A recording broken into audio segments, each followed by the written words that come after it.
But can you see, I mean, once again, I couldn't agree with you more, but can you feel the frustration of people, including your voters, every American, at the emphasis on foreign countries and the threat we supposedly face, a lot of which is fake, obviously,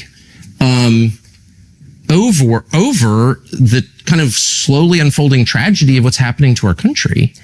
The dollars spent, the aid packages to Ukraine to pay the retirement of civil servants in a country that we have nothing to do with, the endless support for Israel, very expensive, when people are literally buying groceries on credit in the United States. Can you feel like nothing against Ukraine or Israel or any other country? All right, let's stop. You said the support for Israel, very expensive.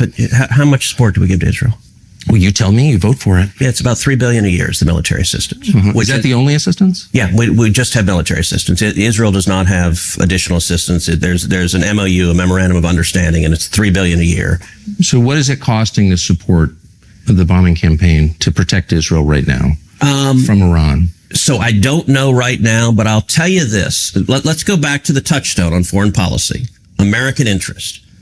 Our support, our military support for Israel is massively in America's national security interest, what does it cost? It benefits us enormously. Well, before we can make independent judgments about whether or not that's true, and I'm certainly open to it, I think we need to know what it costs. So what's the annual cost of defending Israel? Do you know? $3 billion a year. No, that's the aid. But I mean, the cost of the weapons, for example, the cost of U.S. personnel there, the cost of moving ships to the region, which we're doing right now, the cost of moving tankers to the region, all of that. Do we know what the cost is? So look, the last week, I don't know. And there's some lag when the administration, under the Constitution, the commander-in-chief has control of the armed forces. And so President Trump has made some decisions that we'll know the cost over time, but I don't know the last week. I don't have visibility on that.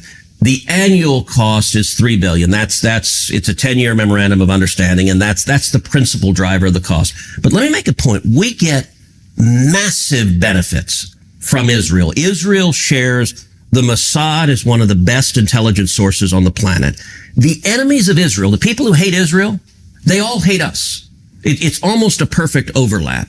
And so if we tried to recreate, if we're just trying to defend America, we tried to recreate the national security benefits of our alliance with Israel, it would cost, I don't know, $30 billion, $300 billion. So can you elaborate? And again, I'm going into this as someone who's always liked Israel, and still does. But I also think at this point, given where we are, it's fair to ask rational questions about what the benefits are. Good. So does Mossad share all of its intelligence with us? Oh, probably not, but they share a lot. Really? We don't share all of our intelligence with them, but we share a lot. It's a close alliance. Do they spy domestically in the United States? Oh, they probably do, and we do as well. And friends and allies spy on each other. And I assume all of our allies spy on us. And that's okay with you? You know what? One of the things about being a conservative is that you're not naive and utopian. You don't think humans are all... Part of the reason socialism doesn't work is the mantra from each according to his abilities to each according to his needs doesn't work. As a conservative, I assume people act in their rational self-interest. So it's conservative to pay people to spy on you? It's conservative to recognize that human beings act in their own self-interest, and every one of our friends spies on us. And I'm not... Do you like it? That's my question. I'm not asking whether they have motive to do it. Of course they do. I understand that. And by the way, I'm not mad at them. But you're an American lawmaker, so I just want to know, hold on, I want to know your attitude. Yeah. You said that your guiding principle, in fact, the only principle, the only criterion. I said guiding, the overwhelming, I wouldn't say only. Is it in America's interest? Is it in America's interest for Israel to spy on us, including on the president? It is in America's interest to be closely allied with Israel because we get huge benefits for it. And you want to see the clearest. But I just want to stop on the spying for a second. That it takes place, as you know, and including on the president of the United States and several precedents. And I just want to know if that's okay and why is it okay? Wouldn't an American lawmaker say to a client state, you're not allowed to spy on us? I'm sorry. I know why you want to. I'm not mad at you, but you're not allowed to. Sure. And I don't care for it. I don't want to be spied on by you. It's kind of weird not to say that, but you don't seem able to say that. Sure, I would say don't spy on us. They're going to anyway. And by the way, the Brits are, the Canadians are. Like, I don't think... Well, I'm not for that at all. Okay. I think it's disgusting. But we don't actually pay their we're not their most meaningful sponsor. We're not sort of paying for the operations of the So British I government. gotta say, and this is, it's weird. We're talking about isolationists, the obsession with Israel. Why is Israel... Well, I don't think I'm obsessed with Israel. Okay, but I think a lot of people are, and like the question, Israel spies on us. Well, so does every other country. Why are you mad at Israel? I guess, no, I'm hardly the one who's, I've never taken money from the Israel lobby. Have you? Taken money from the Israel... From AIPAC. So AIPAC raises a lot of money for me, but it's actually a misnomer because the people who raise money are individuals. Right. So it's not the PAC itself, but they're individual members who believe in the American-Israeli friendship and relationship. Is AIPAC a foreign lobby? No, it's an American lobby. It's the AIPAC stands for the America-Israeli Political Action Committee. What does it lobby for? So, to be honest, not a whole lot effectively. Listen, I came into Congress 13 years ago with the stated intention of being the leading defender of Israel in the United States Senate. Great. And I've worked every day to do that. AIPAC, a lot of times, AIPAC, I wish were much more effective. Like, there are folks online who are in the fever swamp of terrified of AIPAC, and AIPAC... I'm not terrified of AIPAC at all. You're the one who seems a little uncomfortable when I'm asking. No, not uncomfortable at all. I'm just asking what AIPAC does. My understanding, having known a lot of people who work at AIPAc, is that it lobbies on behalf of the Israeli government. Wrong. Oh, okay. America has thousands of colleges and universities, and a lot of them, unfortunately, are basically just scams. It's one of those things nobody really wants to talk about, but everybody on some level knows that it's true. What's an impressive college in 2025? There aren't many at all. Hillsdale is one of them. It is the exception. They cut straight through the woke garbage. They give their students a real education, an actual education. Meet a Hillsdale student and ask yourself, is this the best educated 22-year-old I've met in a long time? Yeah, because they don't have propaganda in their education, just the truth, facts, history, English, math. If you think it sounds good, because it is good, think of this. Hillsdale is offering over 40 free online courses you can enroll in today. There's no catch at all. You don't have to pay anything. Not going to hit you up for anything. It's free. You can learn about the Constitution, the Bible, the basis of Western civilization, Rome's rise and fall, early Christian church, things that actually matter. Not one dime. Free.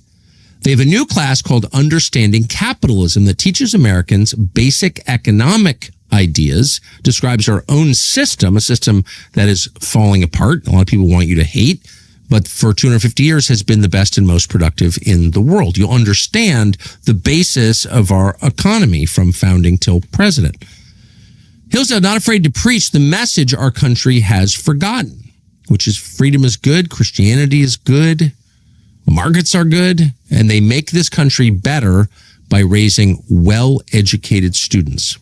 We endorse this. As a college hater, I love Hillsdale. Go to tuckerforhillsdale.com to sign up for Understanding Capitalism today, the course Understanding Capitalism, zero cost, just the truth. That's tuckerforhillsdale.com to enroll for free. When was the last time AIPAC took a position that deviated from Prime Minister Netanyahu? All the time. Name one. Okay. Let me go back and give a little history. If you want to do a deep dive on AIPAC, I don't. I want to do a shallow dive that gets. No. I want to get to the core question. AIPAC is lobbying for a foreign government, and I don't. It's not. It's lobbying for the United States. It is lobbying for a strong U.S.-Israeli relationship. Okay, so it's not has nothing to do with the foreign government. It wants America and Israel to be closely allied. Okay, but it's lobbying on behalf of the interests of another country. So that's not true at all. And if it's not true. No. How much contact do you think AIPAC leaders have with the government of Israel? No idea. I imagine some. I think the government of Israel is often frustrated with AIPAC because AIPAC's not nearly strong enough. Do you think there's any coordination between the government of Israel and AIPAC? Do they talk? Sure. If you're lobbying for more U.S.-Mexico trade, would you talk to people in the U.S. and Mexico and the government? Sure. Like if... So I'm not mad about that. There are a million countries that lobby Washington. I like a lot of those countries, including Israel. But AIPAC are Americans. They're not Israelis. Hold on. There are tons of Americans who lobby on behalf of foreign governments. I know them. I'm related to some of them. I know how it works. I'm from here. So my question is not, is it outrageous that foreign governments lobby the United States? They all do, okay, including Israel. My only question is, why don't we admit that is what's happening? You're denying it, but it's true. Yeah, and why aren't you're saying is false. Why aren't they registered as a foreign lobby? Because they're not. They're not a foreign lobby. No, they're not. And this is that there's a fever swamp Look, It's not a fever swamp. These are very reasonable questions. And you've accused me of being obsessed with Israel, which I'm not. I actually haven't. I've said And of being isolationists feverish are. about it, which I'm not at all. I find it's a very tender spot when you ask it. And I don't know why. So, Tucker, all right, let's go back. I was first elected to the Senate in 2012. I came in Obama's second term. And I actually saw AIPAC be badly wounded in a way they never came back from. And the second term is when Obama did the Iran nuclear deal. And the Iran nuclear deal, I think, was catastrophic. And AIPAC went all in lobbying against it. Yeah. And they failed. And I was the leading opponent of the Iran nuclear Oh, I know. They definitely failed. Yes. They failed. And what happened, the Obama White House told every Democrat, when I got here, there used to be real bipartisan support for Israel. That has largely disappeared. And it's the Obama nuclear deal that caused it, because the Obama White House told every Democrat, pick.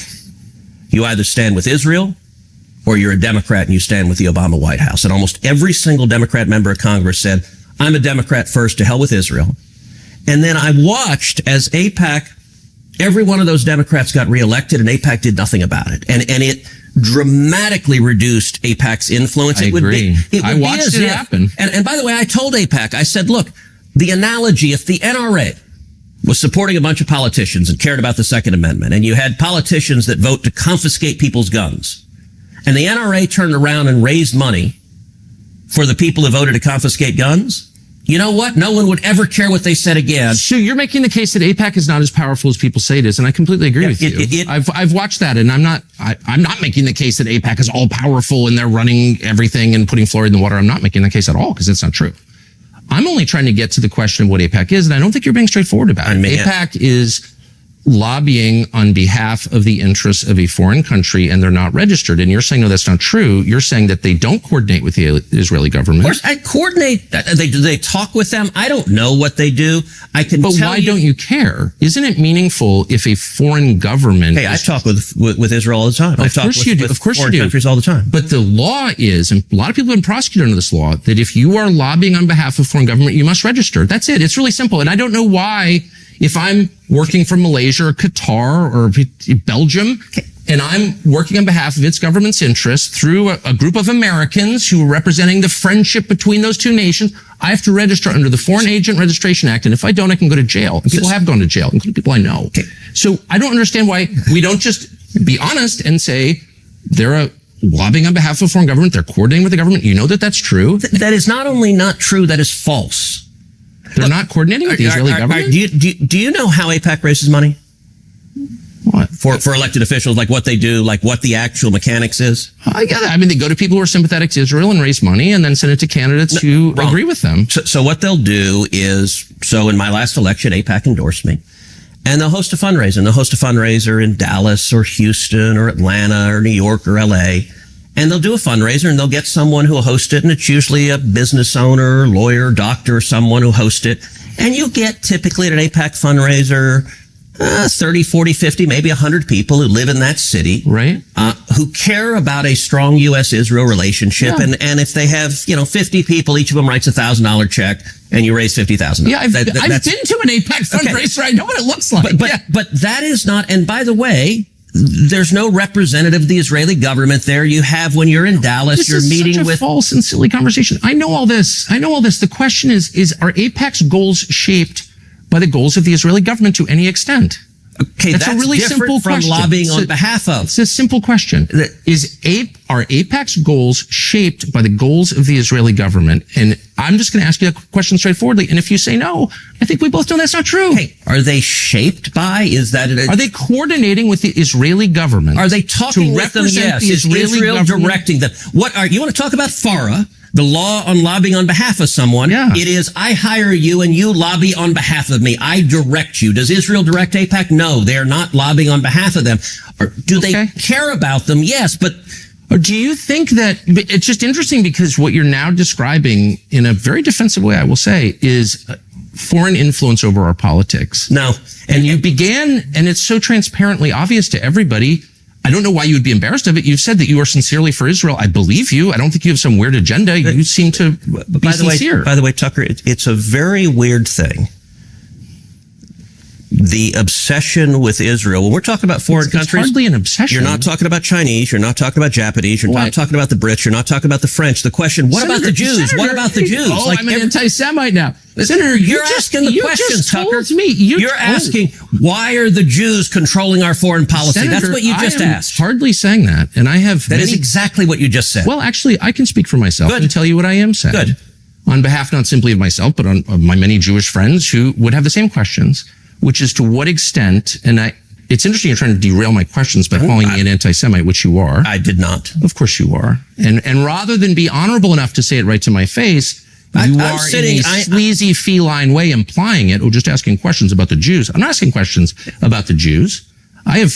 There's nothing to do with Jews or Judaism. It has to do with the foreign government. Isn't Israel controlling our foreign policy? That's not about the Jews? You said, I'm asking you. And by the way, you're the one that just called me, I think, a sleazy feline. So let's be clear. It's sleazy to imply that I'm an anti-Semite, which you just did. No, I just When said, why I'm is that the only asking question you- you're asking? You answer it. Give me hold on. another reason. If you're not an anti-Semite, give me another reason I why will. the obsession is Israel. I am in no sense obsessed with Israel. We are on the brink of war with Iran. And so these are valid questions. But you're not asking about Iran or if the I can Ayatollah. finish, you asked me why I'm obsessed with Israel. Yep. 3 minutes after telling me that when you first ran for Congress, you elucidated one of your main goals, which Yes. is to defend Israel. Yes. And I'm the one who's obsessed with Israel. I don't see a lawmaker's job as defending the interests of a foreign government, period. Any government, including the ones that my ancestors come from. So that's my position. That does not make me an anti-Semite. And shame on you for suggesting otherwise. And I mean that. And that's low, and you know it's low.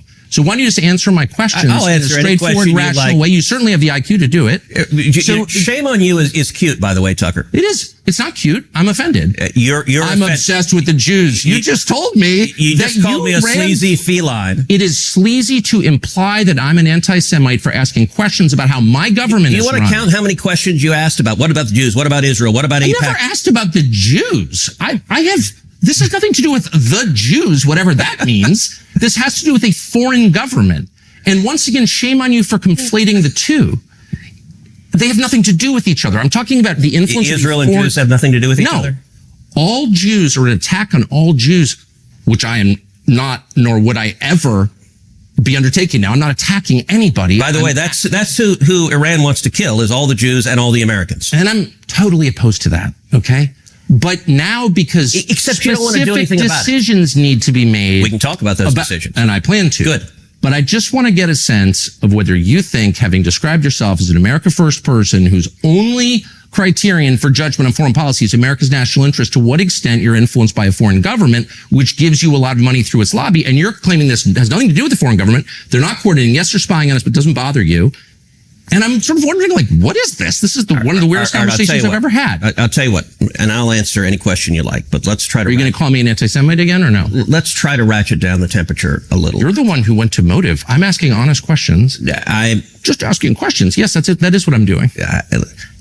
Let's try to ratchet down the temperature a little bit.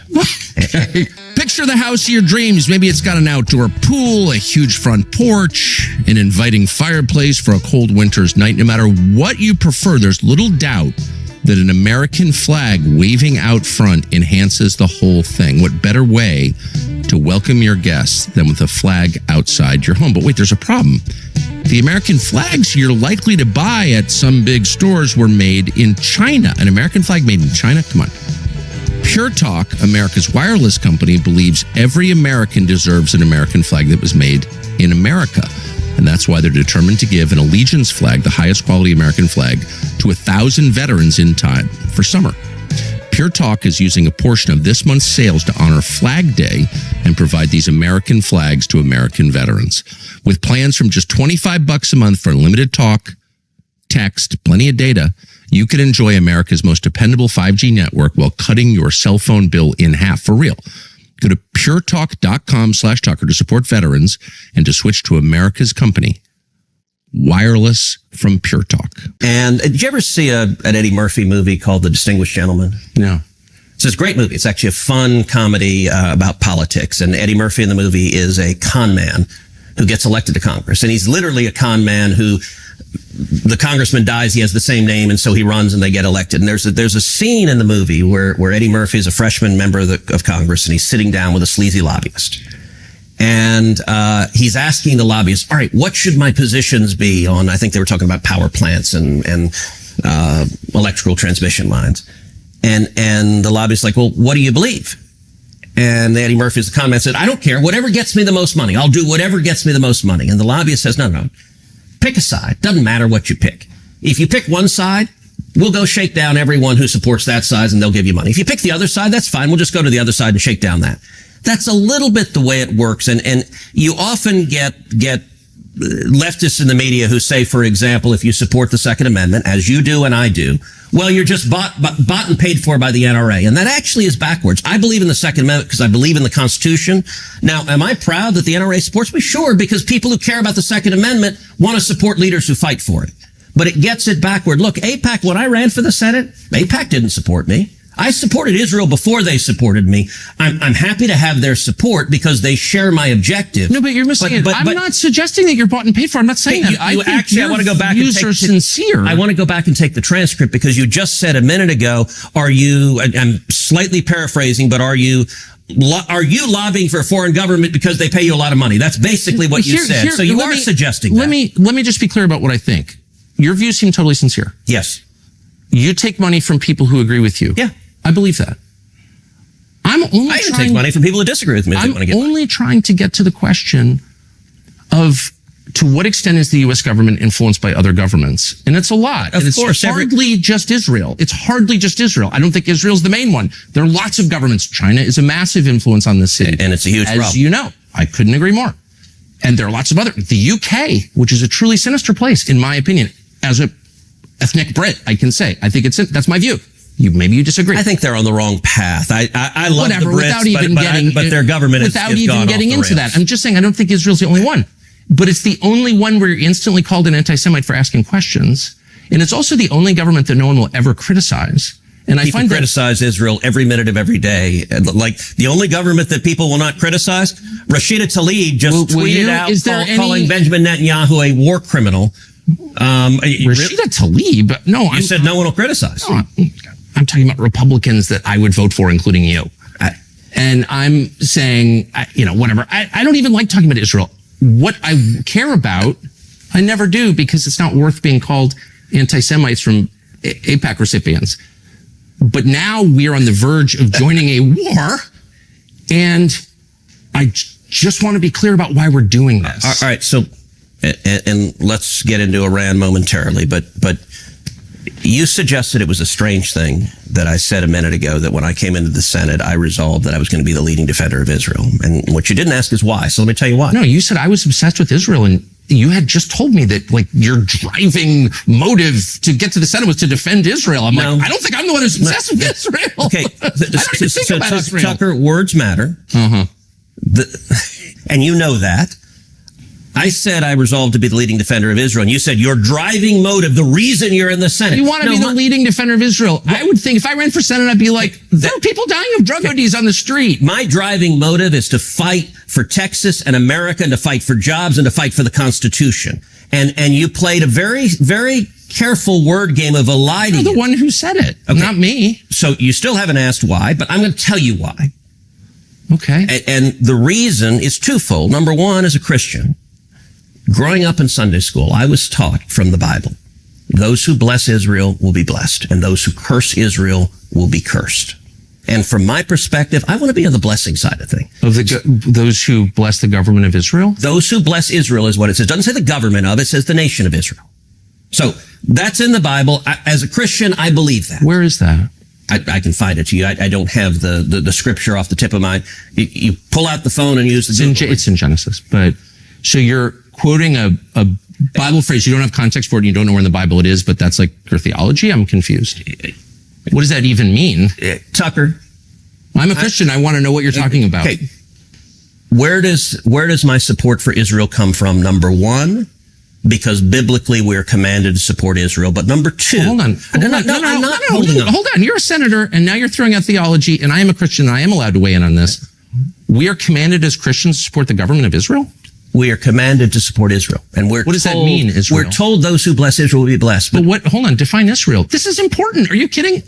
This is a majority Christian country. Define Israel? Do you not know what Israel is? That would be the country you've asked like 49 questions about. So that's what Genesis, that's what God is talking about. The nation in of Genesis. Israel, yes. And so is that the current borders, the current leadership? He's talking about the political entity called Israel? He's talking about the nation of Israel. Yeah, nations exist, and he's discussing a nation. A nation was the people of Israel. Is the nation They're the God's descendants of referring Abraham. to in Genesis, is that the same as the country run by Benjamin Netanyahu right Yes, now? yes. It is. Okay. And by the way, it's not run by Benjamin Netanyahu as a dictator. It's a I'm not saying democratic he's a country that dictator. elected. He's the prime minister. Right. What? But just like, America is the country run by Donald Trump. No, actually, the American people elected Donald Trump. The same principle This is there. silly. I'm talking about the political entity of modern Israel. Yes, and that is You believe Israel. that's what God was talking about Yes. in Genesis. I do, but That country's existed since when?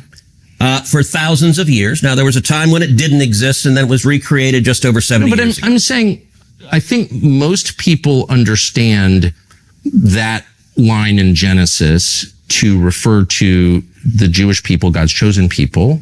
That's not what it says.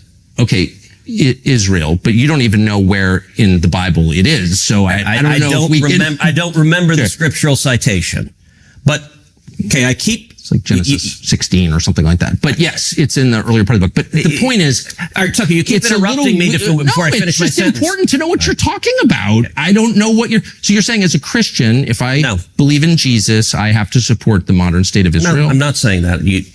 I'm explaining for me what my motivation is. But okay, so I'm just trying to understand. You said God tells you to support the modern state of Israel in the Bible, in some place in the Bible that you heard about, but you don't know where it is.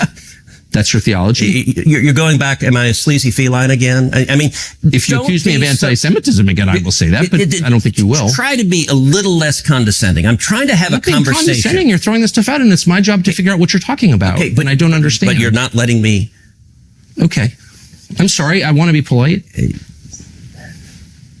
That is for me a personal motivation, but I also, what I was about to say, I don't believe my personal faith, not everyone who I represent is a Christian. It's not an argument for me to give that we should do this because of my faith. And so as an elected official, I don't give that as the reason we should support Israel. That is a personal motivation for me, but I don't think it is the reason we should. The reason that I am the leading defender of Israel is because Israel is our strongest ally in the Middle East, an incredibly troubled part of the world, and supporting Israel benefits America. And the clearest illustration of that is what is happening right now. Let me just make this point, and then, Okay. And then I'll just ask what you mean. That's it. Okay. Yeah. Look, Iran, I think the most acute national security threat facing America right now is the threat of a nuclear Iran. I think China is the biggest long-term threat, but acute and near-term is a nuclear Iran. Okay. And I think Israel is doing a massive favor to America right now by trying to take out Iran's nuclear capacity. And the reason I view Iran differently, we talked before about Iraq. I opposed the Iraq war. We talked about Syria. I opposed military intervention in Syria. The reason for that is those did not pose a threat to the United States. I think Iran is markedly different. Number one, the Ayatollah is a religious zealot. He is a lunatic, but a particularly dangerous kind of lunatic because he's driven by religious fervor. When he says death to America and death to Israel, I believe him. And I think Iran is trying to get a nuclear weapon because there is a very real possibility they would use a nuclear weapon. So you want to ask, how does supporting Israel benefit us? Right now, this tiny little country, the size of the state of New Jersey, is fighting our enemies for us and taking out their top military leadership and trying to take out their nuclear capacity. That makes America much safer. So the president has said repeatedly Iran cannot have a nuclear weapon, Yes. and he will do whatever it takes to stop Iran from getting a nuclear weapon. He said that like 100 times. He clearly means it. I think he will use force to effect that if he feels he has to. I think he's been really clear about that. I don't know, but it seems that way. Do you feel that? Do you think that's correct? Whether he would use force to stop a nuclear weapon, I think he has put that option on the He table. certainly suggested. I mean, I have literally He's no put that idea what's option going to on the happen, but just reading his statements, he's made that really clear. So what he has been very clear about, and I spoke with the president on Sunday, is he has been very clear to Iran that if they attack U.S. servicemen and women, Of there will be course, real that goes without consequences saying. and I think very serious military. By the way, this is a sidebar, but I just can't resist. The prime minister of Israel said that Iran tried to assassinate Donald Trump twice. Yeah, I read your newsletter this morning, and But do you believe that's true? Again, I think it was sort of a word game. What is true is Iran is trying to assassinate Donald J. Trump, and they have hired hitmen. Now, you pointed out... No, he said that they had tried twice to kill him, and I don't know that, I don't have any evidence that's true, but I sort of wonder if that is true. Why aren't we at war with them already? Okay. And I read your newsletter this morning, and I thought it was playing word games to draw a political point. How's that a word game? It's my president. And Can I tell you? Yeah, please. Okay. You rightly pointed out there's no evidence that this clown in Butler, Pennsylvania, who shot the president was working for the Iranians. I don't think he was. There's no evidence of that. Although I would like to know more about who he was and what's going on. But I don't find it plausible that he was working for the Iranians. So, was that caused by the Iranians? No. But what is true, and what your newsletter didn't acknowledge, is it true or false that Iran is currently trying to murder Donald J. Trump and has paid hitmen to do so? Well, that's the question, and I don't know the Butler, Pennsylvania thing. Pennsylvania. Let's just put that aside. I don't know. So Netanyahu misspoke when he said those two assassinations were because of Iran. But what he was saying that is right is they're actively trying to murder Donald J. Trump. Is there? Okay, so you're aware of a plot to kill Trump? Yes, that Iran is paying for. And by the way, when? It has been over the last, I'd say, 18 months to 2 years. In the United States? In the United States, yes. And let me point out. Has anyone been arrested? For the Trump attempted assassination, no. But they are also actively paying Iranian hitmen to murder Mike Pompeo when he was President Trump's first Secretary of State, the first term rather.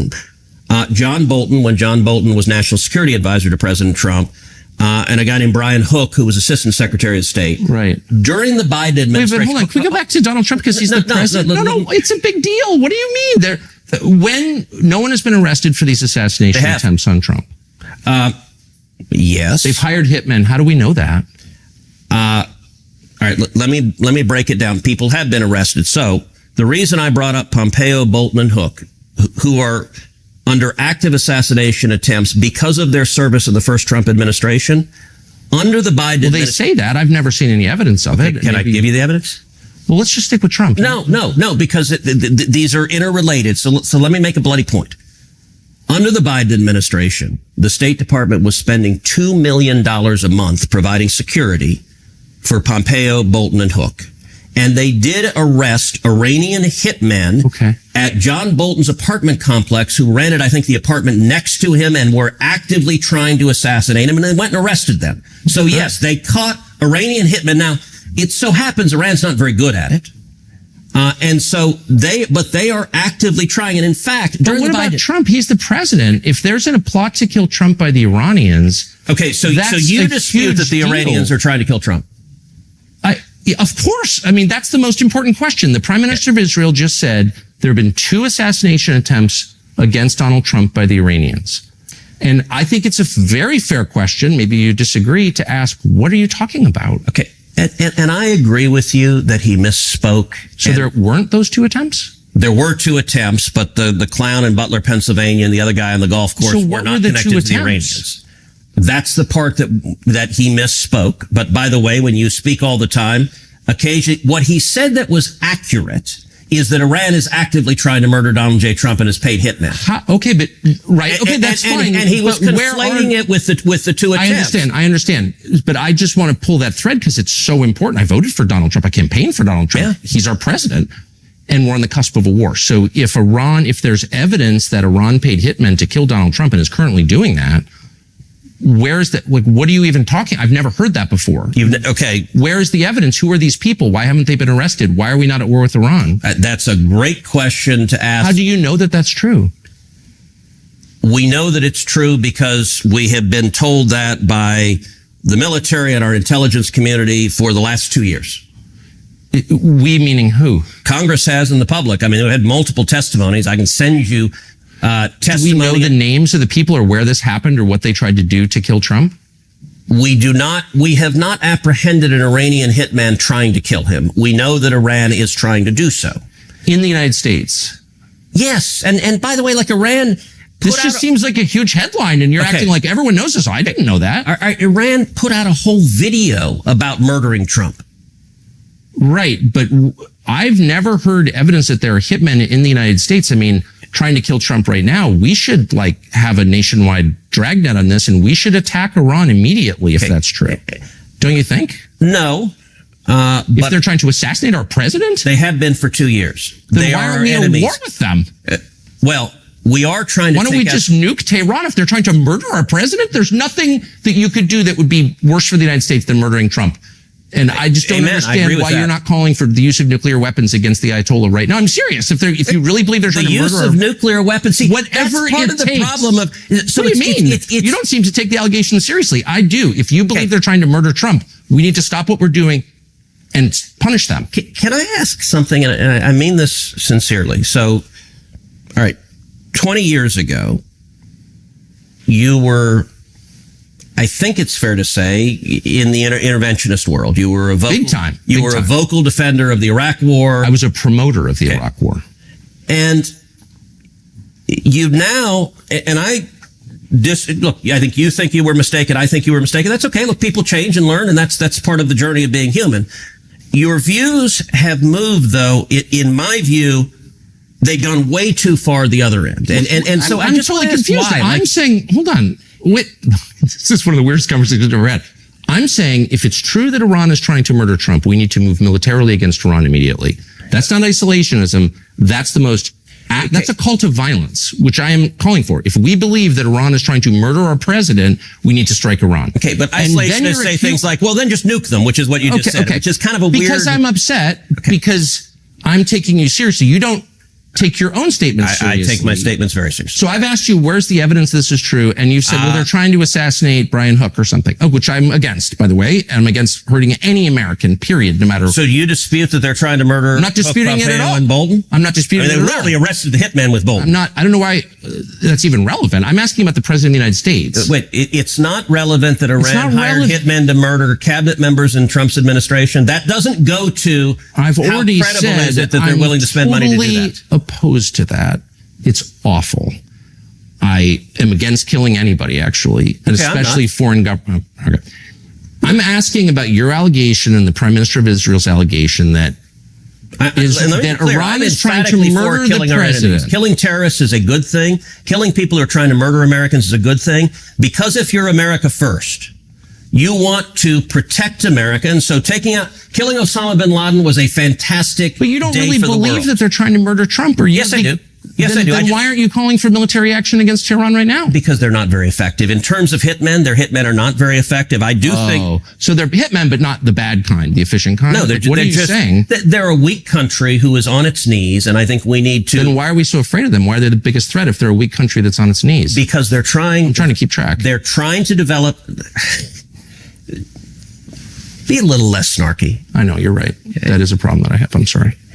They're trying to develop nuclear weapons. They are close to developing nuclear weapons. And even a weak country with a nuclear weapon. Look, I believe there is a very real possibility if the Ayatollah develops a nuclear weapon that he would detonate it either in Tel Aviv or New York or Los Angeles.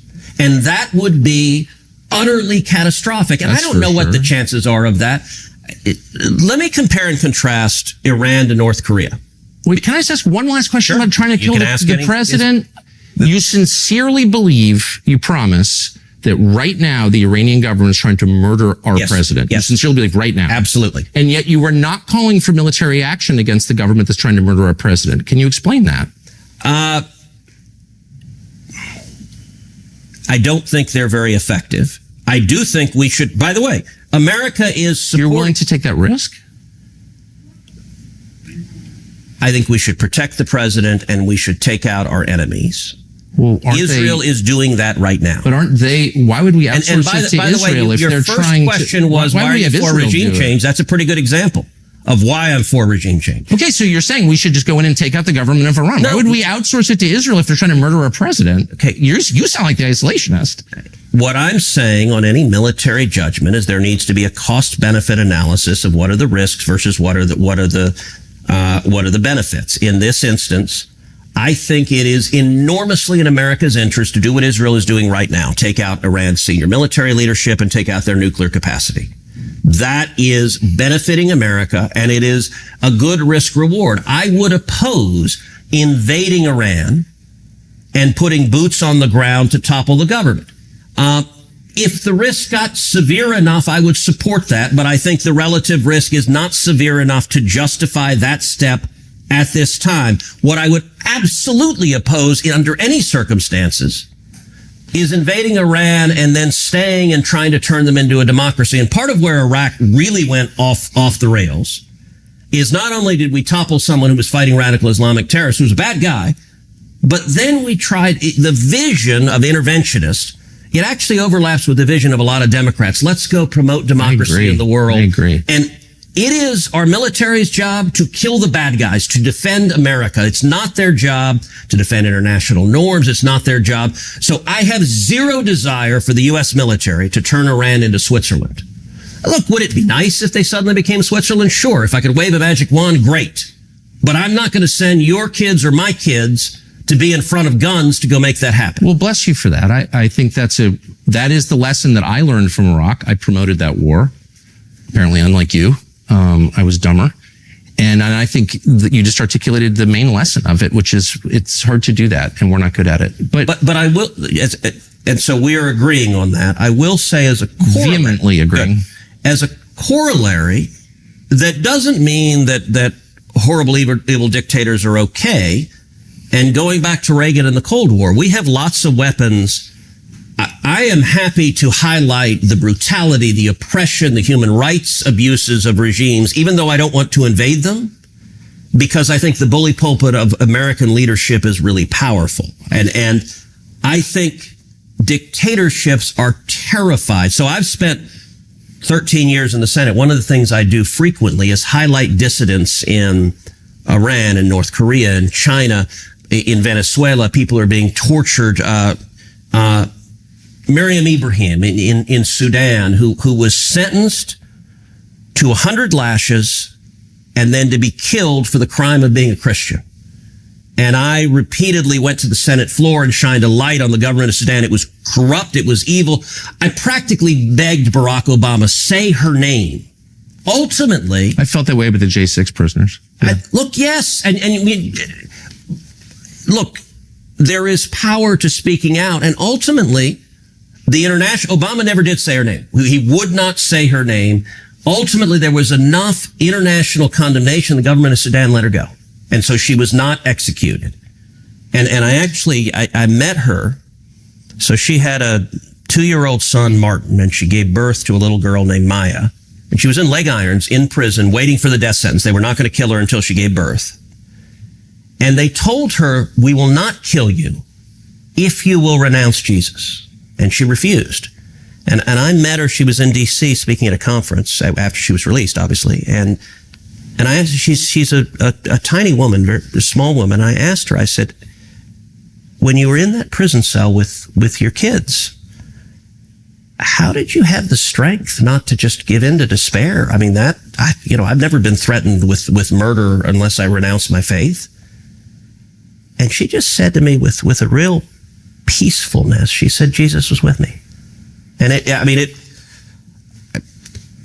thankfully you and I have not faced that circumstance.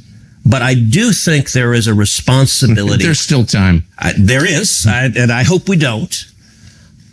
And actually, I'll use another example. John McCain, who you and I disagreed with on a lot of issues. I respected and admired him for his service and time as a prisoner of war. I think his policies I disagreed with vehemently and fought against them. But the man fought for America, and he was thrown in prison, and he was tortured by Vietnam, and he was given the opportunity to be released early. And he turned it down because he thought it would be dishonorable to lead before his fellow servicemen and women. And when I first got here, there were no women there, but yeah. Okay, man, you're right. When I first got here, McCain hated my guts, and he actually referred to me and Rand as wacko birds. I remember. I have up on the shelf, I have a baseball cap that a grassroots supporter gave me with a picture of Daffy Duck and labeled wacko birds, which I liked and laughed when. But when he did that, I went to the Senate floor and I gave a speech praising John McCain. And it was the day he had attacked me publicly. And it happened to be, it was the 40th anniversary of his release from the Hanoi Hilton. And I just talked about what a privilege it is to serve with someone who suffered for his country, who served. And I didn't get into where we disagreed on policy on that speech. I just said, the man is an American hero and I'm proud to serve with him. But that was meant to be a statement also that if you attack me, I'm going to praise you, not for things that are not praiseworthy. If I disagree with you, I will not be shy about saying it, but for things that are praiseworthy. I remember that. It was 2013. Yeah. And I felt the same way. I went to his cell at the Hanoi Hilton, and I agree with you about McCain. I just want to end by asking you specifically about what's going to happen next in Iran and what should happen next. So you've called for regime change. You said you don't favor the U.S. military participating in any kind of regime change. You said you don't think, and bless you for saying this, that the U.S. military should try and turn it into Belgium. Yeah. Thank God. But there is a third option where it turns into Syria, where it's this open wound and it causes massive migration and further destroys Europe, as Syria has. Yeah. And that's a huge cost, and where lots of people die and religious minorities get murdered in Syria again. Are you worried about that? Sure. And listen, that lots of bad things can happen. But going back to what we talked about, the principle of defending America, I agree with President Trump that Iran with a nuclear weapon is an unacceptable risk to America, and we need to stop it. I agree with President Trump, and I'll make a point. But he's not for regime change. He's not. So he and I disagree. Yeah, look, I think he thinks it would be better. He has not said he's for it. And you know what? Look, it is consequential when the President of the United States says, I'm for regime change. So I understand why he hasn't. What he has said is he's drawn a red line and said, Iran will not have a nuclear weapon, and the only acceptable outcome is complete dismantlement. So they have centrifuges. They're enriching uranium right now. They're trying to develop a nuclear weapon. He said they must have complete dismantlement. I led 52 senators, Republican senators, in a letter where we said we agree with President Trump. That's the red line, complete dismantlement. I agree with President Trump. I agree with him supporting Israel, taking out Iran's military leadership, taking out their nuclear capability. And I'll point out, look, if you look the first term, I am hard-pressed to think of a single foreign policy decision Donald Trump made the first term that I disagree with. And that's not entirely accidental, because I spent a lot of time the first term in the Oval Office with him. And what happened in the first term often is you would have in the administration, you had interventionists in the administration, you had isolationists. And they disagreed. They would fight within the administration. And often what it would give is an opportunity for me to come in and say, hey, there's a middle path here that President Trump agreed with frequently. And it's worth noting, in the first term, he most assuredly was not an isolationist. Look, he took out General Soleimani, which I emphatically agree with. And in fact, I introduced a resolution that we voted on the Senate floor commending him for taking out General Soleimani, who was the leader of the IRGC and who was responsible for killing over 600 American servicemen and women. When Trump came in, ISIS had a caliphate that had grown up under Obama that was about the size of the state of Indiana. And Trump came in and utterly decimated them. He killed the terrorists, took away their caliphate, and defeated them. And he also took out Baghdadi, the head of ISIS. I mean, those are not the actions of an isolationist, but at the same time, I don't even know what isolationist is. It's just a slur designed to control. I mean, I've never been an isolationist. I don't even know what that means. Okay, Rand Paul is my colleague. Rand is an isolationist. Okay, and Tucker, you've become one, and I don't mean it as a slur. Of course I've not. You consistently say, you have said, actually, I want to read from your newsletter, because if you ask what an isolationist is, your newsletter a couple of days ago, you wrote, Iran cannot have a nuclear bomb, and we're hoping to get back to the negotiating table. We will see. There are several people in leadership in Iran that will not be coming back, Trump said, following the strikes. Right. It's worth taking a step back and wondering how any of this helps the United States. We can't think of a single way. Okay, that to me is the essence of isolationism. And let me just ask you, when the Ayatollah chants death to America, I believe him. Do you not believe him? Do you think he doesn't mean it when he says death to America? Well, I think he hates America For sure. And I'm opposed to that. And do you think he's willing to act on it? It's not just hate America. He also is leading a country and trying to develop under a certain nuclear weapon. circumstances, for sure. So the question is, do you act in a way that makes that more or less likely? And that's a tough call. It's something that you can debate. One of the ways you shut down debate is by calling people names like isolationists, pretending they're like pro-Nazi or something, or as you did, claiming I'm an anti-Semite. Right, that's not a way to get to a solution or have a rational conversation. That's a way to make people be quiet. And I'm against that. And okay, so if you don't like the label isolationist, how would you... Look, Rand, and I served with Rand. Rand is a friend of mine, but Rand opposes every military action in every circumstance. Of course, I don't oppose every military. This whole thing is infantile, and you know that it is. It's a way to call people names. So, which of Trump's military actions do you support? And you disagree with them all? And make them be quiet. Give me another name. If you don't like that, I'm not trying to have you be quiet. We've been talking an hour and a half. I'm asking if you don't like the name isolationist, how would you describe it? I would describe myself in the same way you falsely described yourself in this conversation. Falsely? Yes, so falsely. What did I say false? You said that the only thing that matters in a foreign policy decision is whether it helps the United States. I didn't say the only, I said the predominant. That's what I understood. Okay. So let me revise what you said and apply it to myself and say the only thing that matters is whether or not it serves the United States. And I feel very stung by what happened in Iraq, if I'm being honest. Possibly because, unlike you, I guess, I supported it. And I saw us get drawn into it in a way that nobody anticipated. And I saw the cost just $3 trillion. And the cost on so many levels to the United States was just so profound. And it was clearly a mistake. Gosh, it reminds me of Kaiser Wilhelm in 1914 saying, my men will be back by the time the leaves turn. And of course, that destroyed Christian Europe. So it's like you don't really know where these things are going once the shooting starts. That's my only point. And calling people names, anti-Semite, isolationist, to get them to stop talking is not the way to serve your country. That's all I'm saying. So I'm trying to have a real and serious conversation. Right. And look, a lot of this has been contentious. I wish it had not, because as we started out by saying, you and I agree vehemently on 80% of the issues. This discussion is focused on the 20% where we don't. I will say, look, on Iraq, you look at the 2016 presidential campaign where you had 17 Republicans running. If you set Rand aside, and his views are on one side, there were only two candidates on that stage that opposed the Iraq war. Me and Donald Trump were the only two. Everyone else thought the Iraq war was a great thing. I think it was a disaster. So you and I agree on that as well. In my view, I think your foreign policy has gone too far. So, let me ask you, is there a military action Trump has undertaken that you agree with? Because I've not heard anything. Look, I would say it's really simple. I believe in self-defense. That's why I keep firearms at home.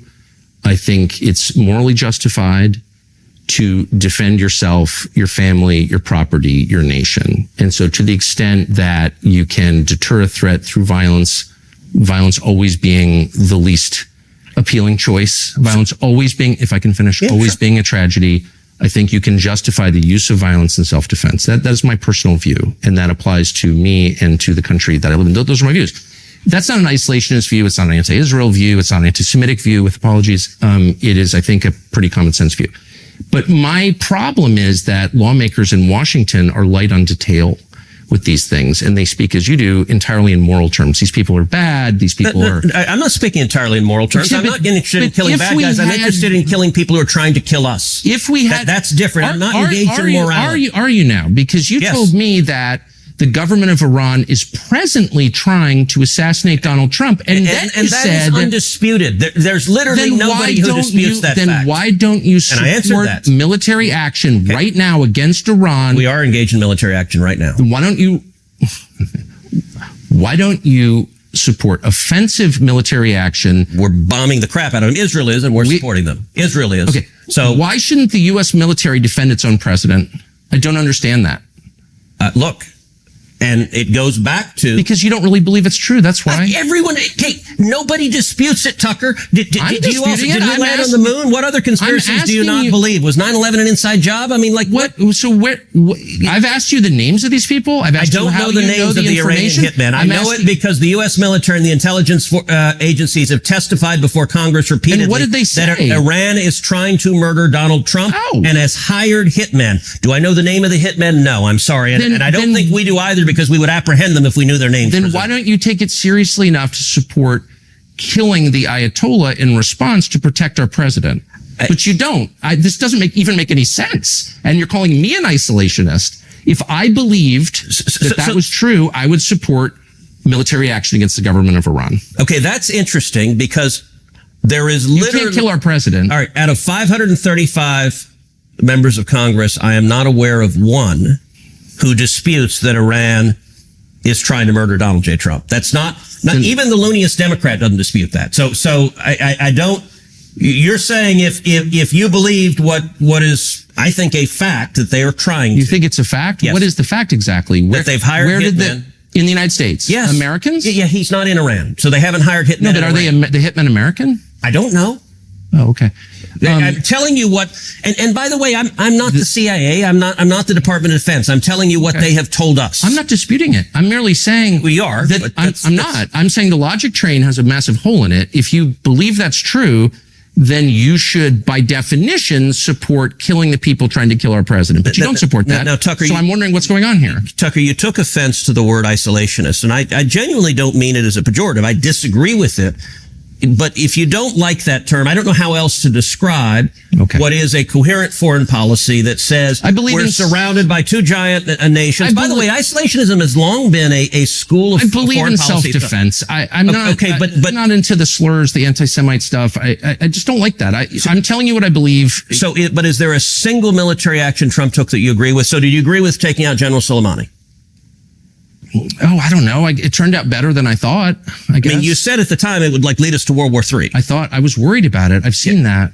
Well, but that proved not the case. I was wrong. As I have been many times. Did you agree with taking out the ISIS caliphate? Well, if we took out the ISIS caliphate, why are they running Syria right now? And you're for that. Why is that? What do you mean? I didn't say I'm for that. You don't seem to have a problem with it. I didn't say that. ISIS is now running Syria. You're like, we'll see.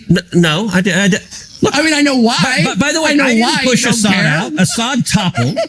It's hilarious. You know why I don't Assad care? is bad, but no, ISIS runs Syria, but it's fine. We'll just kind of wait and see on ISIS. Not a big deal. You know not a big deal. They're trying to kill Trump. Hold on a second. I want to get back. You know why I don't care, and why, and you do your trademark smirky laugh. I know why you don't care. What are you even talking about? What? Why don't I care? I don't know why. You tell me. Because you think it's okay because they're not making angry noises or something. But by your own standards, ISIS is so immoral that they must die. But now they're running Syria, and you don't think that we should take military action against the government of Syria? Because why? They're ISIS. What I said is I don't know how good or bad it'll be. Look, I wasn't pushing Assad out. He fell. He fell on his own, in part because he was heavily supported by Hezbollah. And when Israel took out the Hezbollah leadership, he lost his base of support. But the current ISIS leadership, you don't think is bad? You can't say it's terrible that ISIS runs a country? I am concerned about it. Concerned? Aren't you horrified? I want to see what they do. But so you got a wait and see attitude on ISIS now? On the government of Syria, they are not actively, that I am aware of, trying to murder Americans. And that's a real dividing line. Are you trying to murder Americans or not? I'm just saying it's a little weird that we waged this war against ISIS and now they're running a country in the Mediterranean. I think that people would be very, very upset about that, but you don't seem very upset about that. Did you agree with Trump taking out al-Baghdadi, the head of ISIS? I'm totally opposed to ISIS, and what I care about is results, actually, and if taking out the head of ISIS ends ISIS, I guess I'm for it. But now ISIS runs Syria. Okay, so I'm wondering how does this work? I mean, my point is... At the time. I mean, I've taken so many different positions over the years, some of which have been wrong. I really do my best to be honest and correct if they are and admit that I was wrong. I'm not one of these people who's like, I've always been consistent. No, my views change all the time because the facts change all the time. You're not going to get consistency from me. You're only going to get sincerity. Well, I will say this. And look, I believe you're sincere. Yeah. But... I'm not God. I'm just some guy watching, trying to figure out the right thing for America. And I think because you believe you were mistaken, and I agree previously, I think you've overcorrected. What do you mean overcorrected? I'm worried about turning this mess in Iran into a much larger mess. That's the concern. And by the way, that's a reasonable worry. Look, I know it's reasonable. And I know you've been you're ready to call me all these names for you're just asking questions. Yes, I am. So here's my question to you. If the Ayatollah is killed in Iran, and he very well could if there's a war. I have just read in the paper this morning that Israel tried to take him out twice, and Trump told them not to. I have read that. I don't have independent confirmation one way or the other. Do you think that they should take him out? So I actually talked about it. As you know, I do a podcast every week, Verdict with Ted Cruz, and I actually talked about it in the latest podcast. And I said, look, I've seen the reporting that says that Trump asked them not to take out the Ayatollah. And what I said in the podcast is, I think it's reasonable for them to decide not to try to take him out. What they've done is targeted just about the entire top level of the military, the people that actually conduct the war. I can see an argument that taking out both the head of state and a religious leader could make him a martyr and could cause more problems than it's worth. And by the way, if you take out the Ayatollah, I don't know if the next guy isn't just as bad. And so I am. What happens to the country? I don't know, but you mentioned before, and I want to go back to this. You said something like, you, like most other politicians, are engaged in moral terms. And let me be clear, I am talking about national interest. I am talking about protecting America. So there are bad guys on planet Earth that I don't think we should take out, even though they're bad guys. Good. I'll call them bad guys, but I'm not willing to use U.S. military force to take them out. In this instance, what Israel is doing is taking out their capacity to build nuclear weapons. Why? Because they judge the risk as too high if they got nuclear weapons. I understand that. I mean, I understand that. I think it's in progress. I think it'll probably be achieved, probably with U.S. military support. Who knows? But the president said he's for that. And by the way, where the military support is most needed is Fordow, which is it's a bunker that's built under a mountain. Right. And Israel's taken out most of the rest, like Natanz, which is their big enrichment site. They bombed the hell out of it. Fordow was deliberately built deep into a mountain so that Israel couldn't take it out. And there's an active discussion because the U.S. has bunker buster bombs that are big enough to take out Fordow. 30,000 pounds. Yeah. Yes. And Israel doesn't. So the one military piece nor the aircraft to fly them. Correct. Right. But here's, I guess, what bothers me is that I said 2 weeks ago, the real goal here is regime change in Iran. It's not. I don't think that's Trump's goal. It's your goal. It's Israel's goal. I'm not attacking anyone. I'm just saying it's important to be honest and not lie and not attack people for telling the truth. So I believe I've been assiduously honest in this, but words matter. You said the real goal here is regime change, and it's your goal. And I want to be clear. Well, you said it was your goal. I want to be clear because words matter. Do I support regime change and would I like a government that doesn't hate America and isn't trying to kill us in Iran? Yes, that's a good outcome. Is that the objective of these military strikes? I don't think necessarily. I don't know if it's Israel's. It's not my objective. My objective is taking out the U.S. If Israel decides we're going to decapitate the government and try to foment an uprising against it, should the United States participate in that operation in any way? Look, I have not called for killing the Ayatollah. And there is nations in war generally refrain from attacking and killing heads of state. Now, the Ayatollah doesn't. He's trying to kill Trump. We talked about that. But we shouldn't punish him for it. Look, there has been a long-standing nations in war have refrained from killing heads of state. I have not publicly called for killing the Ayatollah. What I've called for is doing whatever is necessary to stop him from getting nuclear weapons. In the first Trump term, what that meant was maximum pressure. So in the first Trump term, I spent a lot of time urging the president to withdraw from the disastrous Iranian nuclear deal that Obama had. President Trump agreed with me. He did that. And then I urged him to end the oil waivers and to sanction the hell out of the country. And it ended up crippling their economy. So Iran at the time was selling 2 million barrels of oil a day. 1 million barrels of oil a day. When President Trump ended the oil waivers, it cut their sales to 300,000 barrels a day. At the end of the Trump term, the Iranian economy was in shambles. They had massive inflation. I think the regime was teetering. I think it might have fallen. I would use economic sanctions and I would use moral suasion to try to effectuate regime change. Okay, so you topple the regime and by whatever means, what happens then? How many people live in Iran, by the way? I don't know the population. At all? No, I don't know the population. You don't know the population of the country you seek to topple? How many people live in Iran? 92 million. Okay. Yeah. How could you not know that? I don't sit around memorizing population tables. Well, it's kind of relevant because you're calling for the overthrow of the government. Why is it relevant whether it's 90 million or 80 million or 100 million? Why is that relevant? Because if you don't know anything about the country... I didn't say I don't know anything about Okay, what's the ethnic mix of Iran? They are Persians and What percent? predominantly Shia. Okay, this is cute. it's not Okay. even. You don't know anything about Iran. So Okay, actually, the I am not country. the Tucker Carlson No, but expert on Iran. You're a who senator says- who's calling Okay, for the you're one who overthrow of the claims- government. You're the and one you who don't know claims anything about the country. No, you don't know anything about the country. You're the one who claims they're not trying to murder Donald Trump.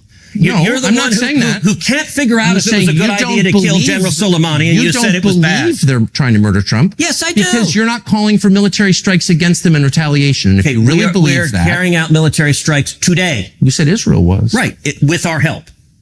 I said we. Israel is leading them, but we're supporting them. Well, you're breaking news here because the U.S. government last night denied, the National Security Council spokesman Alex Pfeiffer denied on behalf of Trump that we were acting on Israel's behalf in any offensive capacity. We're not at all. bombing them. Israel's bombing them. You just said we were.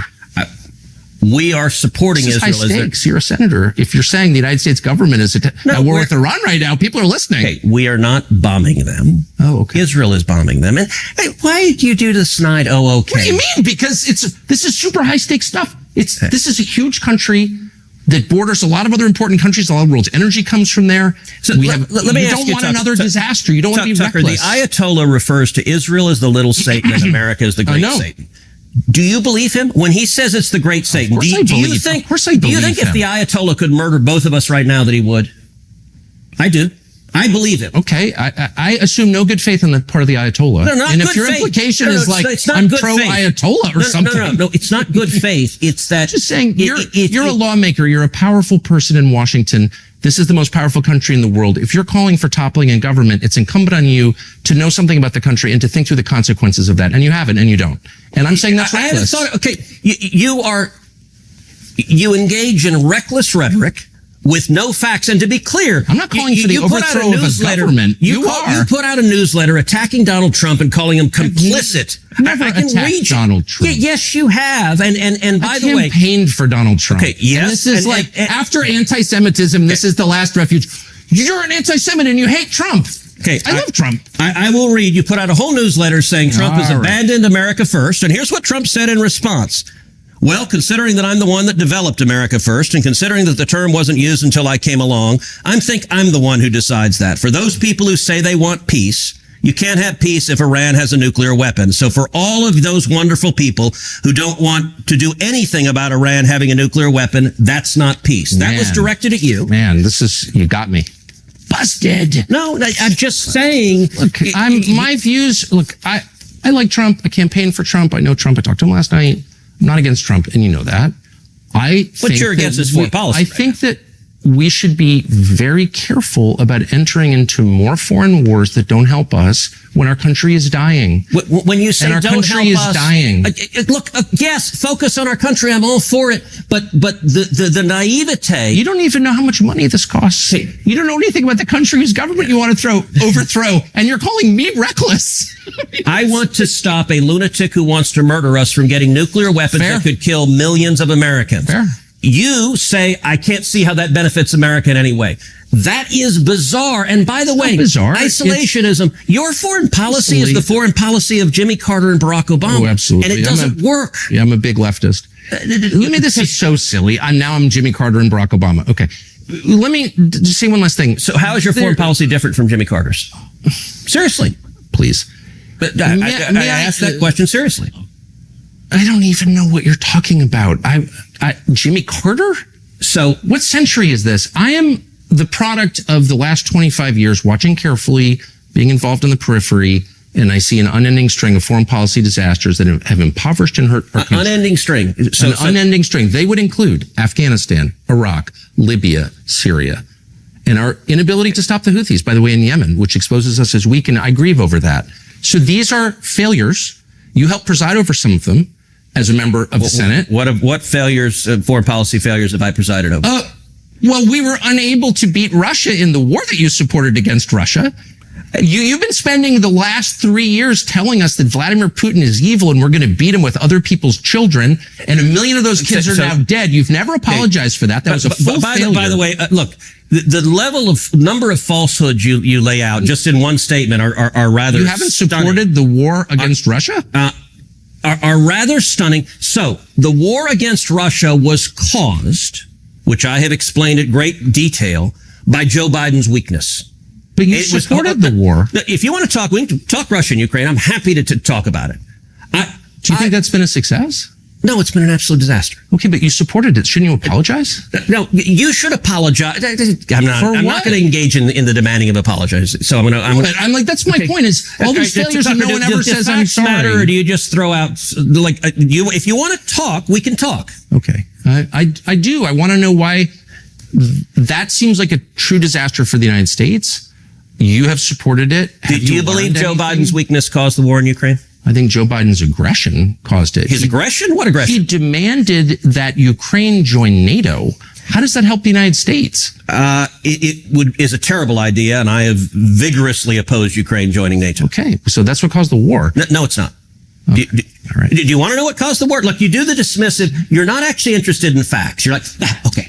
Okay, tell me. It seems super obvious. You're absolutely right, and I'm sorry. That is a tick of mine that is wrong, and I mean this with sincerity. I'm sorry to do that to you. I just think it seems so obvious that sending Kamala Harris to the NATO Security Conference to say you're going to join NATO is what triggered the invasion days later. Okay, so can I? This will take a few minutes to lay out because it's complicated, but I think the facts matter. I think two things caused the war in Ukraine. Number one, I think Biden's incredible weakness and the disastrous withdrawal from Afghanistan. Now, I believe we need to leave Afghanistan, but not with the incompetence that led to 13 servicemen and women being murdered by terrorists there. The way Biden did that was disastrous, and I think our enemies looked to the commander in chief and said, this president is weak. And when that withdrawal was so disastrous, I said publicly at the time, the chances of Putin invading Ukraine have just risen tenfold. Right. But secondly, and this is critically important. Well, I agree. That was awful, the withdrawal. And it was a major cause of our enemies all said, hey, this president is weak. And so it invited, and by the way, look, I despise war. And I think weakness and isolationism produces war because it invites aggression from our bad guys. It's why I agree with Ronald Reagan's peace through strength. The best way you avoid war is being strong enough that your enemies don't want to mess with you. But let's get back to Ukraine and Russia. Look, Putin didn't wake up 2 years ago and decided he wanted to invade Ukraine. He's wanted to invade Ukraine for decades. Putin has referred to the collapse of the Soviet Union as, quote, the greatest geopolitical disaster of the 20th century. And Putin has long been explicit. His desire is to reassemble the old Soviet Union and, in fact, reassemble the Russian Empire that was even bigger than that. If you want to reassemble the Soviet Union, the natural place to start is Ukraine. Do you really believe that Putin has territorial designs on Eastern Europe? Yes. What countries? He has said that you can go and read his. Hold on. I don't want to lose the narrative of what happened, so we can go back and do that. But I don't want to lose telling the story first. So let me explain this, and then if you want to go back, we can take all sorts of digressions. But just give me a couple of minutes to lay out the facts of what happened. He has wanted to invade Ukraine a long time, and he's done it before. In 2014, he invaded Ukraine, invaded Crimea. When Barack Obama was president, he invaded the southern portion. He did not invade the rest of the country. Why? And the reason is the principal source of revenue for Russia is oil and gas, and the natural gas pipelines run right through the country of Ukraine, and he didn't want to jeopardize his ability to get gas to Europe. Right. So in 2015, Putin started a project called Nord Stream 2. Did anything happen in 2014? In terms of what? Wasn't there a coup in Ukraine run by the Obama administration? Let me finish telling. I told you we'll take lots of digressions in a second. Let me finish telling the narrative.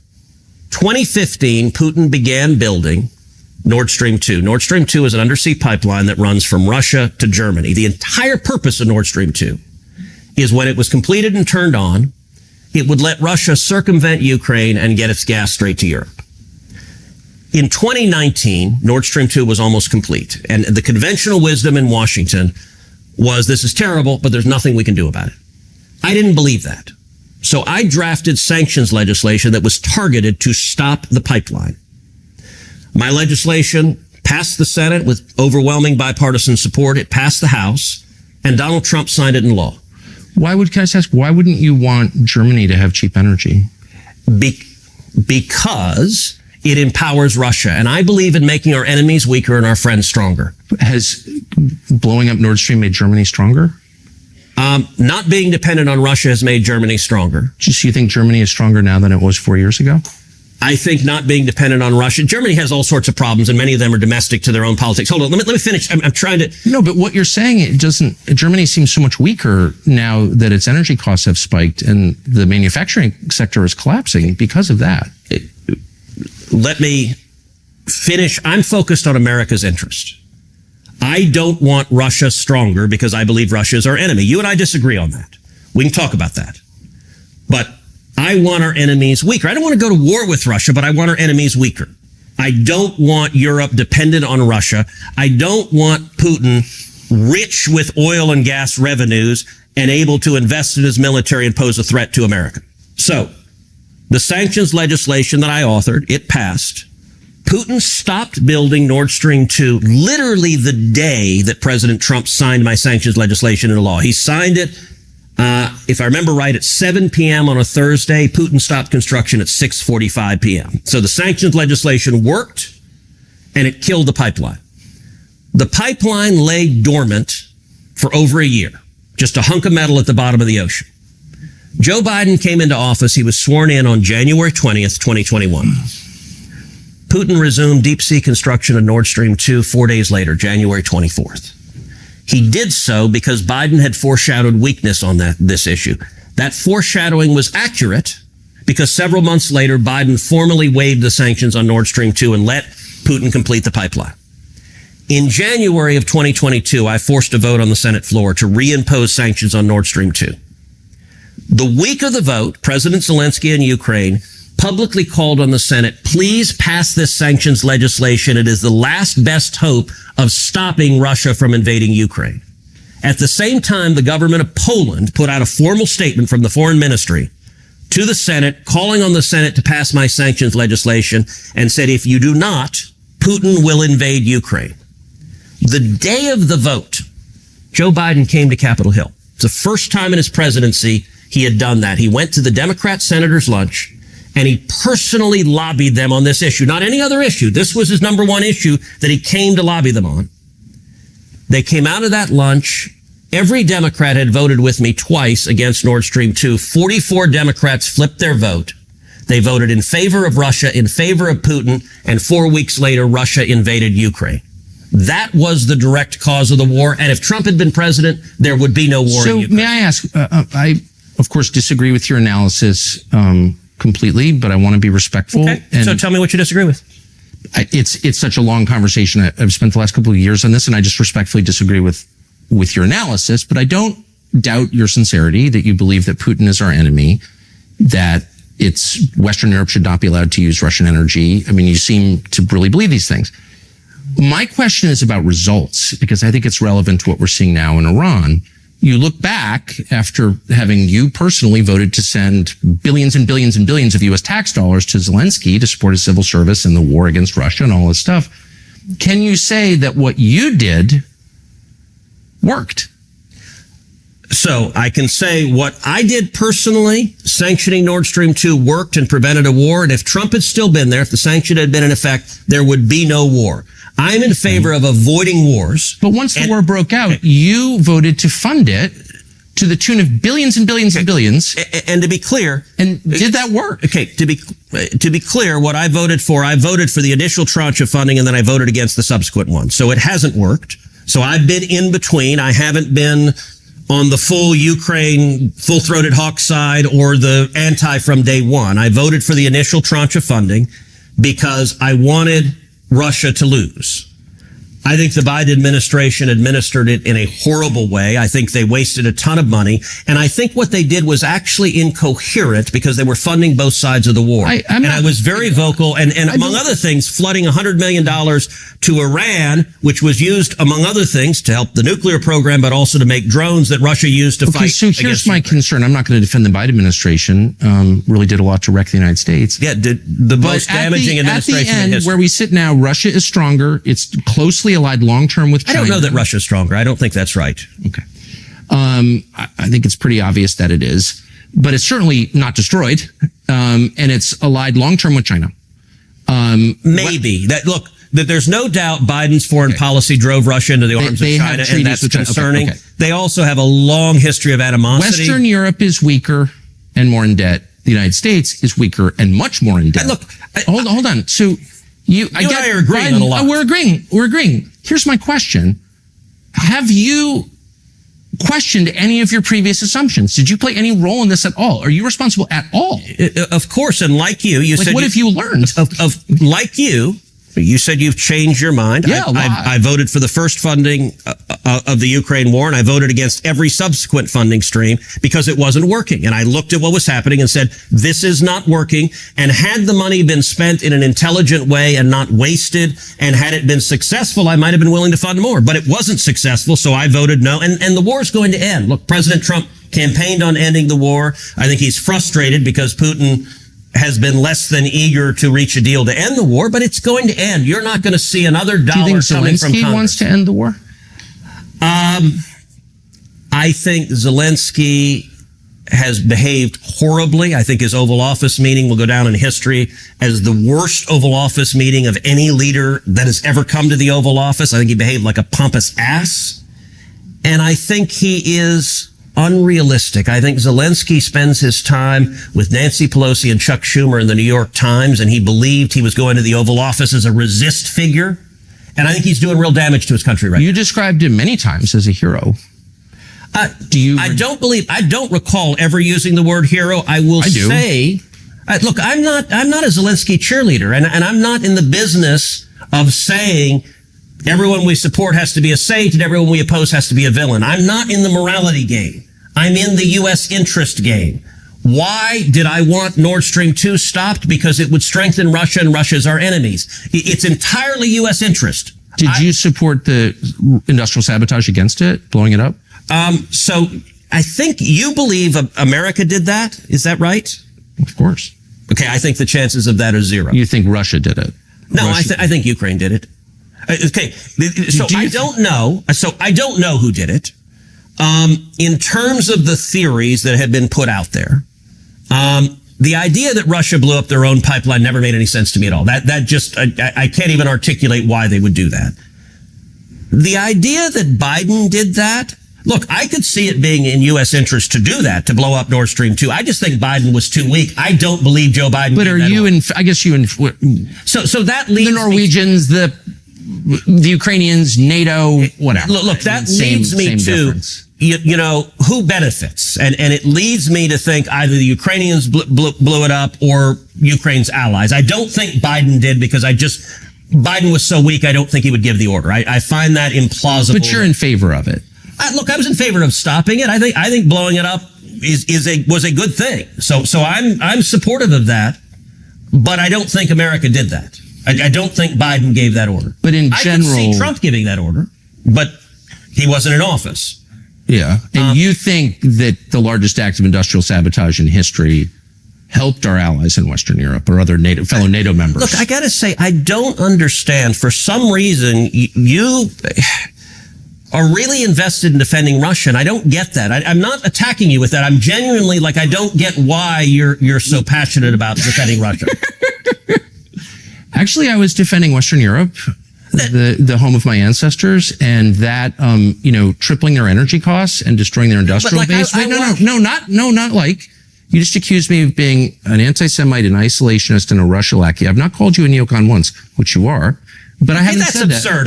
Yeah, those neocons that oppose the Iraq war, but that's dishonest. But I haven't called you that because name Well, you calling. just said, which you are. You just called that. Okay. Called me that. You just did. I guess what I'm saying is you're triggered because I use name calling. I get it. I was triggered when you called me names. And I'm triggered once again that you're calling me a Russia defender when in fact I'm defending Western Europe. And I don't think that you Do you think Putin's our enemy? Well, he's literally our enemy. You are funding a war against him. But do you think he is our... No, you're saying we're his enemy. Do you think Putin is our enemy? I think it is a tragedy that your policies, specifically yours, helped drive Putin into the arms of China, forming a bloc that's larger than us. So you won't answer that question. I don't. He is literally our enemy right now. That is a tragedy for the United States. No, you're saying... But you won't say he is our enemy. And look, I know in what sense? I don't want to be enemies with Russia. It doesn't help us at all. It may help some people in the United States, but in general, let me be clear, I don't want to be. I don't want to be at war with Russia. I don't think it is in our interest to be at war with Russia. With China. That is a disaster. But listen, no doubt, and I want Russia and China attention, so I agree with you there. But I think Putin is a KGB thug. I think he is a bad man. Now, I don't want to go to war with him over that. Okay. But I'm not naive, and like I watched your episode. He's a bad man. Okay. Look, I watched your episode where you went to the Russian grocery store, and I'm was that disloyal, do you think? It was just weird. It was like a promo video for Russia, and I don't understand. I'm not attacking you when I ask why, because I'm genuinely like, I don't get like when you called me and it's something, you weren't attacking me, you were just noticing. No, but may I ask you a question? So here, well, let me just answer yours by saying the United States, the Biden administration, with your help, full support, began this war on Russia in response to their invasion of Ukraine. And one of the things they kicked Russia out of SWIFT, out of the international financial system. Yeah. And my first response was, this is going to really hurt the US dollar, which it has. And I hope someday we can have a conversation about that.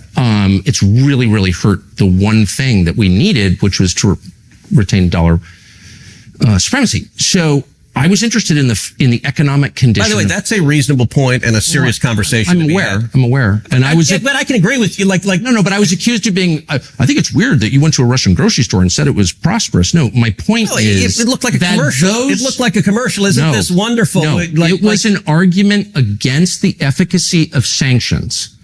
Sanctions against Russia, which you casually and enthusiastically imposed, scoring a little moral victory every time, had no material effect that helped the United States. Russia is backstopped by China, and I recommend that you go there and see it.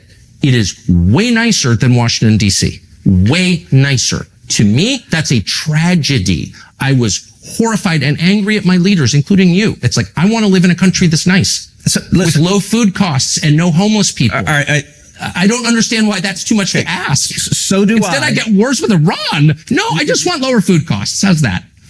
So, look, it's a weird argument that you do often, which is, listen, things are crappy in America. Liberals have done bad things to America, so we shouldn't worry about any enemies around the world. Republican senators, they don't care about us. They're focused on other countries. Hey, you wrote that and our country is dying, and you don't care because you're focused on Iran or Putin. So you believe that I don't care about America. I guess you believe Donald Trump doesn't either, like nobody cares? I believe that your focus is way too on other countries. It's way too focused outward. The money that you send abroad could be used here and should be. What money that I send abroad, by the way, I emphatically agree with Ukraine. You don't even know. I emphatically agree with Donald Trump's, for example, dramatically slashing USAID. I think the only reason we should be deploying that is to benefit U.S. interest, national security interest, and keep Americans safe. And so, how much did you vote to send to Ukraine? Look, you were in about $80 billion. $80 billion. Yeah. So you're in. You love just giving these broad characterizations that are not accurate. I'm genuinely puzzled. Look, I don't want to go to war with Russia. But I don't think they're our friend. I think Putin. I agree. I think Putin is a murderer. I think he's a liar, and I think he does not wish well on America. Okay. And there's a difference between saying that, just like Reagan referred to the Soviet Union as an evil empire, and Putin was in the KGB. Look, my father was imprisoned and tortured in Cuba. I hate communists. It was actually Batista that tortured my dad. My aunt was imprisoned and tortured by Castro. I hate communists. I think communism is evil. And so I think there is a value there is nobody who stands up to communist China more in the Senate than I do, because I think they're evil. Do I want to go to war with China? Of course not. That would be ridiculous. But I think we have all sorts of tools to stand up to our enemies. And I think China is engaged in a 1,000-year war against the United States. Okay. They're trying to defeat us. We're so all over the map. Where your family in prison in Cuba and China and all this stuff. I agree with you. I'm totally opposed to communism. Always have been. I don't think that Putin loves us. I'm distressed by the moral condition of most leaders around the world. Most of them, they all kill people. I'm against that. I'm just saying, I wish the focus here was more on Can the I say United something? States. That's all I'm I saying. actually don't agree with that statement. They all kill people. There's a moral relativism. So I don't think Donald Trump is a murderer. He doesn't kill people. We don't have Calling concentration Donald camps. Trump a murderer, But I'm you just saying- said world leaders all kill people, and there's a moral relativism. I'm hardly a moral relativist. But you are. That statement was the essence I'm an of anti-Semite, an isolationist, a moral relativist. Okay. No, I'm not. Did you just say world leaders all kill people? I'm saying I'm against killing people in general. So, And hyperventilating about how Putin was in the KGB or whatever. I just want to serve American interests, and pushing into China is not in our interest at all. And you helped do it, and you haven't apologized. And you that's should. good. And by the way, you're the cheerleader. I helped drive him into China. You It's did. a complete lie. You funded the war against him. No, I authored the legislation that shut down Nord Stream 2 that prevented the war. And if Trump had still been in the White House, we would have had the war. And look, the comment you made, the reason things like moral relativism are so dangerous. Oh, everyone kills people. No, there is a difference. The hardly United a moral States, relativism. we don't have concentration camps. We don't torture and murder people. You look at China, where they've got 1 million prisoners in concentration camps. You look at Putin, where he's got prisoners in Siberia. He tortures and murders his political opponents. Donald Trump doesn't do that. America doesn't do that. And by the way, What are you most even other talking countries about? don't do that. I see the game. It's like, I'm No, you're distressed. the one playing a game. I'm distressed. No, I'm responding with facts. You don't like the facts. I don't even know what facts you're talking about. I'm not saying that Trump puts people in concentration camps. I campaigned for Trump. I love Trump. So did I. Okay. So this has nothing to do with Trump. I'm merely saying, When you said every world leader kills people, it puts just them want all more in the emphasis on what's happening inside the country. That's it. Is there a That's moral it. difference between America and our enemies? Is there Are a you moral difference between joking? America? Of course. And what is it? Articulate it. I'm It's American. valuable to say why. Why are we a better country founded on better values than China? I'll tell What's you. the difference? I'll tell you why. And I know Because the whole purpose of America is to protect the God-given rights that each person possesses by virtue of being created by God. Amen. By being human. That's the point of our founding documents. And no other country articulates that in the way that we do. And that's what I love about America. My family's been here a long time. I'm never leaving. So I really love the country. Despite going to a Russian grocery store, despite asking you questions about AIPAC, I love America is the truth. And I love Trump. So, but I just want more emphasis on America. That's it. I emphatically agree with America first. I think Donald Trump does as well. And I think his foreign policy has been vigorously protecting that. And I agree with the president. Good. Well, I appreciate your taking all this time. Sure. And I know you didn't mean it. When you call me those names. Thank you, Senator.